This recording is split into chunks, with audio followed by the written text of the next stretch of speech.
Shalom, selamat pagi, salam sejahtera buat kita semua. Kiranya kasih Tuhan selalu menyertai kita di hari yang baru ini. Kami mengucapkan selamat ulang tahun buat Bapak Ibu Saudara yang berulang tahun hari ini, yang berulang tahun kelahiran maupun yang berulang tahun pernikahan. Semoga kasih Tuhan selalu menyertai perjalanan hidup saudara, memberikan umur yang panjang, kesehatan dan sukacita. Untuk Bapak Ibu Saudara yang sedang menderita sakit, kami berdoa kepada Tuhan, kiranya Tuhan memberikan kesembuhan kepada saudara. Begitu juga buat Bapak Ibu Saudara yang sedang mengalami pergumulan hidup, tetaplah saudara bersemangat dengan berpengharapan kepada kuasa Tuhan. Tuhan pasti bisa memulihkan keadaan kehidupan saudara kembali. Bapak Ibu Saudara yang dikasihi Tuhan Yesus Kristus, sebelum kita mendengarkan firman Tuhan renungan hari ini, marilah kita terlebih dahulu memuji Tuhan dengan menyanyikan Bukuende nomor 208 ayat 3.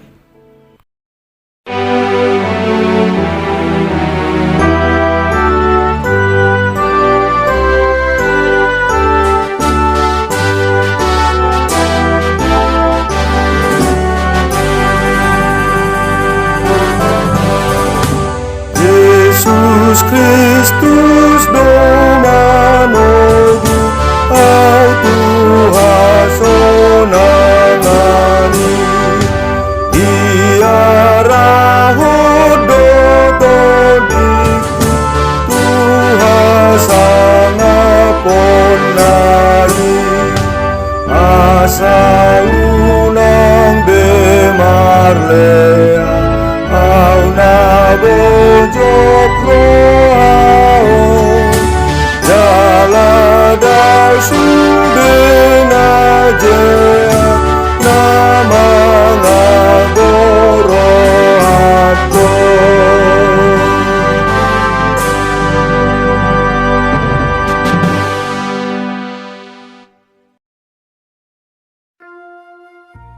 Kasih karunia dan damai sejahtera dari Allah Bapa kita dan dari Tuhan Yesus Kristus menyertai saudara. Amin. Bapak Ibu Saudara yang terkasih, firman Tuhan renungan untuk kita hari ini tertulis dalam kitab Amsal pasal 3 ayat 19 yang berkata demikian. Dengan hikmat Tuhan telah meletakkan dasar bumi, dengan pengertian ditetapkannya langit. Demikian isi firman Tuhan. Bapak Ibu Saudara yang dikasihi oleh Tuhan Yesus Kristus,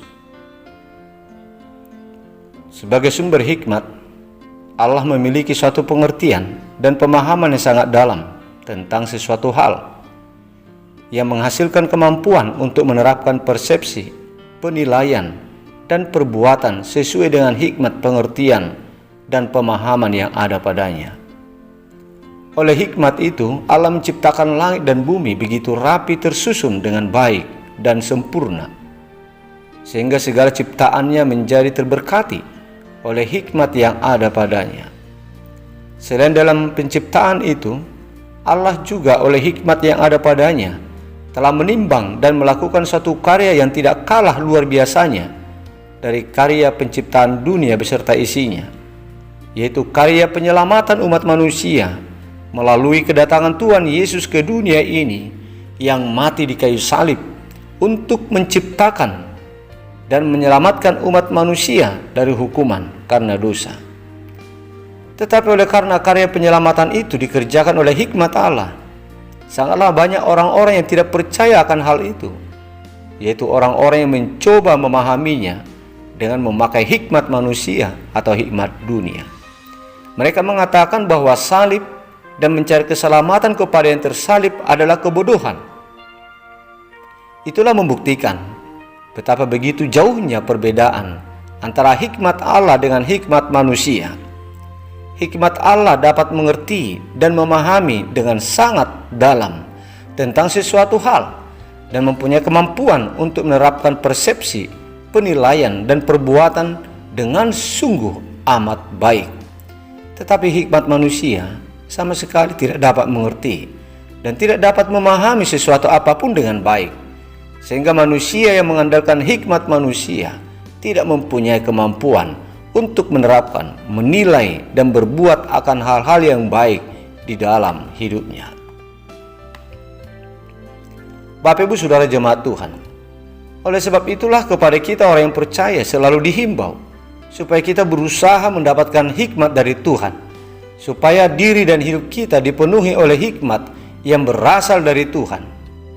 Apabila kita mendapat hikmat itu, maka kita akan menjadi orang yang berbahagia, sebab keuntungannya melebihi keuntungan perak dan hasilnya melebihi emas.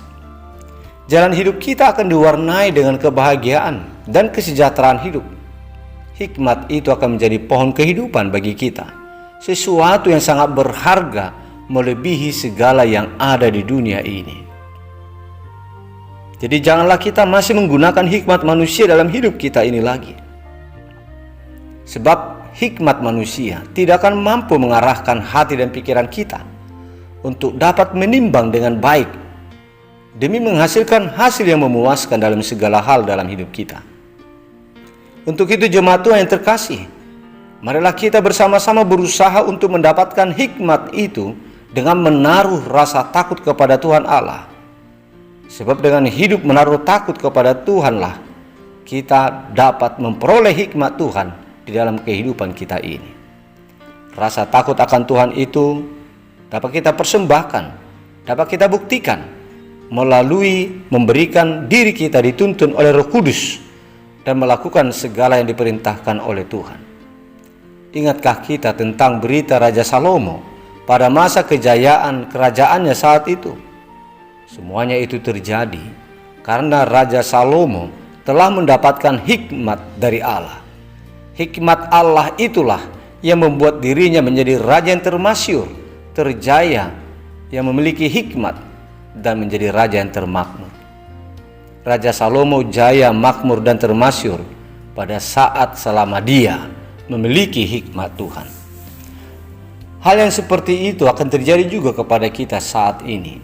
Apabila kita hidup dengan hikmat Tuhan, kita akan dapat menimbang dengan baik untuk memutuskan dan melakukan sesuatu hal yang pasti, yang akan menghasilkan hasil yang lebih baik untuk kita.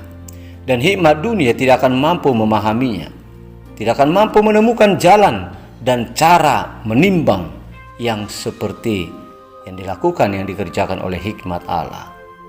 Amin. Marilah kita berdoa. Bapa di sorga, Bapa yang baik, yang kami muliakan di dalam nama Yesus Kristus Tuhan kami. Kami mengucapkan syukur kepadamu ya Bapa, atas perlindungan dan berkat yang Kau berikan kepada kami hingga pada hari ini. Terima kasih buat firman-Mu yang telah menyapa kami hari ini. Sungguh benar ya Tuhan, hikmat manusia yang ada pada diri kami tidaklah berdaya untuk dapat menimbang mana yang baik untuk mendatangkan kebaikan kepada diri kami. Tetapi hikmat Tuhan sungguh penuh dengan kemampuan yang melampaui segala kemampuan yang ada pada diri ciptaan-Mu ini. Cara jalan yang Kau kerjakan yang tidak terjangkau oleh hikmat kami, itulah yang membawa buah yang baik untuk diri kami. Ya Tuhan, kami memohon hikmat itu kepadamu. Berikanlah kepada kami hati yang bijaksana untuk dapat menimbang dalam segala perkara kehidupan kami ini. Hikmat yang daripadamu lah satu-satunya yang kami andalkan untuk bisa menghantarkan hidup kami menjadi lebih baik di dalam perjalanan kehidupan kami di masa yang akan datang. Ya Tuhan, kami berdoa untuk saudara-saudara kami jemaat-Mu yang sedang sakit saat ini. Jamahlah tubuh mereka Bapa, sebab jamahan Tuhan disertai oleh kekuatan yang dahsyat, satu-satunya kekuatan yang dapat menyembuhkan mereka. Kasihanilah mereka Tuhan, sembuhkanlah dari sakit penyakit yang menyesah hidup mereka. Buatlah semua pengobatan, perawatan, makanan dan minuman yang mereka terima, yang mereka pakai, disertai oleh kuasa-Mu, supaya semuanya itu membawa kesembuhan buat jemaat-Mu. Ya Bapa, kami mengucapkan terima kasih atas berkat yang Engkau berikan kepada saudara-saudara kami yang berulang tahun hari ini, yang berulang tahun kelahiran dan yang berulang tahun pernikahan. Kasihanilah mereka ya Tuhan, berkenanlah kiranya Engkau menuntun dan memberkati hidup mereka di tahun yang baru yang Tuhan tambahkan kepada mereka.